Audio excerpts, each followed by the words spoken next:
So we've got here the A7V, the only German tank of the First World War. Only 20 were made. This is actually a replica. There's only one left in existence, which is in Australia, which is probably a bit far for me to get to. There's a couple of other vehicles behind it. You've got a Swedish tank, very similar to the Panzer II. Can't remember the name of that. You've got BV 202 articulated. Got a Fox armoured car that's in the colours of the Berlin Brigade. Nice addition to see. You don't usually see Foxes in that pattern. Can we see behind that we've got ones that used to be on exhibit in the tank production exhibition. You've got a partially built CVRT, followed behind that the experimental Warrior, which was using a new type of armour, and as far as I'm aware that is still pulled out and checked every so often to see if the armour has degraded. Look at the back, I've got EBR 75 there, can't quite see what's behind it, ERC 10 I think. We've got a Panzer 61, which despite the name is actually Swiss. Very unusual, it's long and narrow, simply because with that it was better for the Swiss roads. So moving down, we've got a Swedish vehicle now. It's actually not a tank, it's actually a tank destroyer. It's the IKV 91. We've got behind that an M113, and I can see behind that, can't quite see what the next vehicle is, but the one at the back there behind that, we've actually got an FV 432 with a 30mm Raden turret. Now I've done a video on this one. This is the YW701A. We've got then a Mobat. It's difficult to see what we've got down the line. We've got then the Svegsvarden 103C, the infamous S-tank with the spaced armour bars at the start. So over to this side, we've got a few from the FV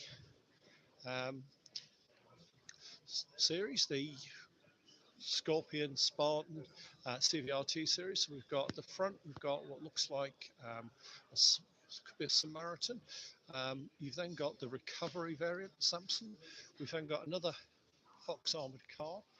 Another one I've done a video about, possibly the worst tank in existence in World War II, the Covenanter A13. It was so bad that they actually never allowed it to go overseas after one trial. Mainly because you have a huge problem in that that's the radiator on the front armour.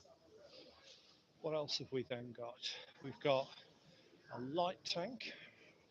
I'm not an expert on these. I believe that's the Mark 6. And actually that is the version of the Warrior with the different armour. So I'm sure that earlier one was. We've then got a Centurion in Swedish paint scheme, because Swedes were very keen on the Centurion. We've got an M103 behind that, which is one I do want to try and get my hands on to video. Then over here, what have we got? We've got various German bits of equipment,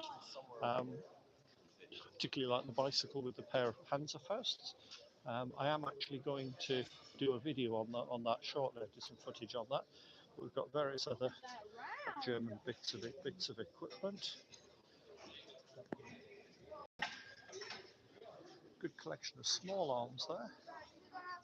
Nice to see both versions of the FG42. You don't see them very often. Let's have a look what else we can see.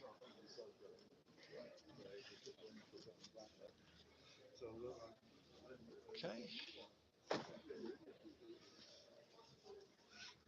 Got tracked rapier. Not one you see too often. Ironically, only ended up in British service because we built it for the Shah of Iran, and then Iran had the revolution with the end result that they didn't want them, and it was decided to buy them for the British. So we've got some ferrets, including the tank version with the twin missiles. Back there I can see an M47, I believe. What else have we got? I can't make it. I think that's a Canadian Ram looking at the front of the turret. And then we've got various engines, and then we've got some more of our German equipment. So, nice variety there, including the pistol. British size of flare launcher became an anti-tank weapon. Not particularly successfully, but it did become one. You can see the Germans like this hollow charge approach. We've got the grenade on the front of the 37mm pack. Actually got a helicopter now, and it's still under wraps. It was under wraps when I came down for Friends and Visitors Day. It seems to still be. See what we can see, if anything, down this side. Not a lot, except for this. The Prime Mantis experimental machine gun carrier, where you actually had the machine guns in a little cupola that raised up, so that you could look over hedgerows. Completely ineffective, but an interesting vehicle based on the universal carrier. So that's in here done. We'll have to have a look, see what else we can see as we keep going round.